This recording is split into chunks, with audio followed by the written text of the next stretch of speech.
In 1973, Seiko launched their first full production quartz watch. It was the QR, and I've spoken about this watch many times. In fact, I've made a number of videos featuring Seiko QR watches because I love them. They look awesome. And they were built to last, which is why you see so many still working perfectly today, and they look incredible still.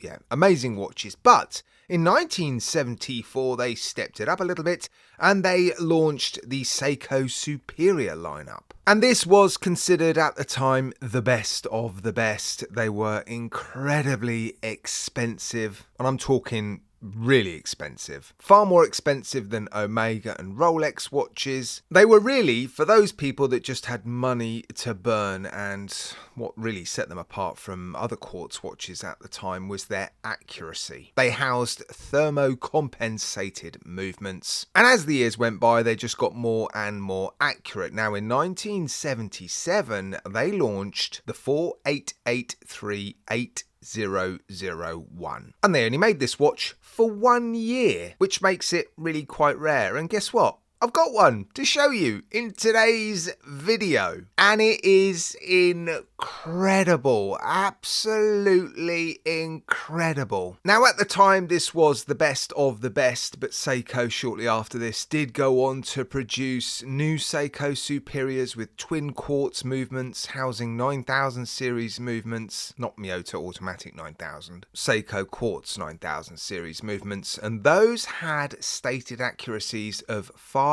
seconds, not per day, not even per month, but per year. Now strangely, they always understated their accuracy, and it's only recently that they've been sharing their actual accuracy ratings for their vintage Seiko quartz. That's just Seiko for you, isn't it? Now the one that I've got is not quite as accurate as 5 seconds a year, but it was rated to 1 second per month. That's 12 seconds a year, and don't forget we're talking about a watch made in 1977. Just incredible. But I have to say, as impressive as the accuracy is, it's not really what impresses me about this watch. What I love about these watches is the way they look. Just look at those applied indexes. They are so cool, aren't they? I just love every feature on this watch. I love the K shape. I love the integrated bracelet. Sadly, the integrated bracelet that I've got with mine isn't the original. It's similar to how the original looked, and it is a vintage bracelet from that era, but it's just not the right one, sadly. But still,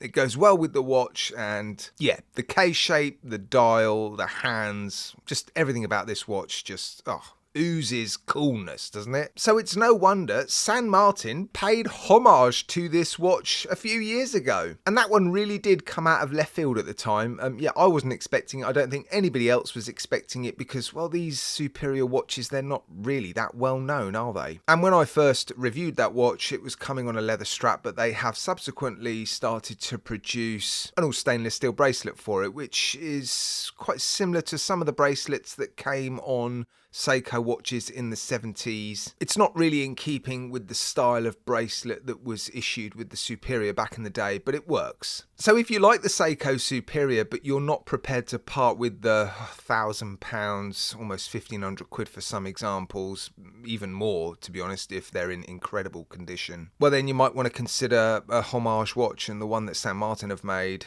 is pretty awesome. It houses the Seagull ST2100 series movement, quick change day date function as well. So these are really cool movements. Don't forget, Seagull make incredible movements. They are responsible for making a huge percentage of the world's automatic movements every single year. They are a global titan when it comes to producing automatic movements, and yeah, their movements are generally very accurate, very reliable. They are often legal clones, perfectly legal clones of movements made in the past by the more established and well-known reputable brands. So I can totally see why San Martin opted to put this movement inside this watch. So yeah, if you're not a massive fan of quartz watches and you're not really interested in taking a gamble on a vintage watch, but you like this style, there are homages out there. Now there are a few differences between the original and the San Martin. Obviously, I mean, the main difference being the original is quartz and obviously the homage is automatic, and I think it needed to be automatic, to be honest, because most people that are interested in homage watches, San Martin watches, well, they want automatic movements. So I think that was the right call. But there are other differences as well. They've sort of copied the pattern on the dial. That's sometimes referred to as tatami, so I don't know how to say this, suryu, which is a reference to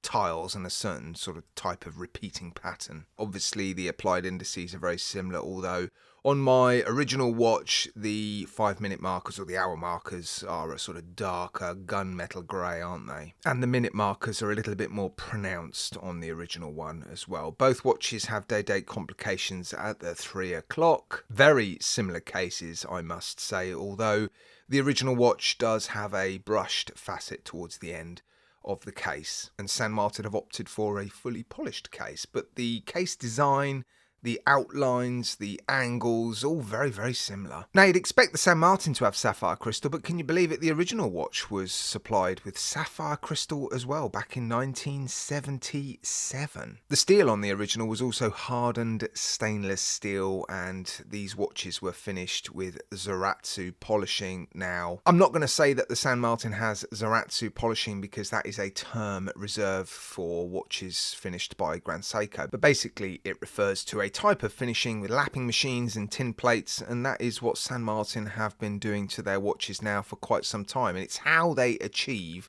such crisp finishing on their cases, such flat finishing on their polished surfaces. And well, I'm not going to compare these two because I have done a little bit of refinishing to the original Seiko, and so yeah, obviously it's not going to compare. But I don't tend to go too hard because, well, I don't want to round off all the corners. I don't want to lose some of the character the watch has developed over the last, well, almost 50 years. Can you believe this Superior? It's almost 50 years old. It blows my mind, housing a thermocompensated quartz movement, still running incredibly accurately. It's why I'm so fascinated by Seiko vintage quartz watches. They were just built to an incredible standard. They feel almost indestructible. But I know I'm in a sort of minority really to some degree, which is why I thought I'd get this San Martin in to show you alongside the Superior, because I figured, well, you might like this style of watch, but you're not going to be interested in vintage watches necessarily, not to purchase anyway. But you might be interested to see a homage watch alongside it. And yeah, I think San Martin have done a pretty good job in their typical style. It's not a one-for-one copy. They've just sort of taken inspiration. I mean, it's very accurate, don't get me wrong, but it's not a one-for-one copy. Two very, very cool watches, right, guys? If you've got any questions about the vintage Seiko Superior, let me know, and I'll do my very best to answer it. oldmantimegary@gmail.com. And as always, guys, thanks for watching. I hope you enjoyed that.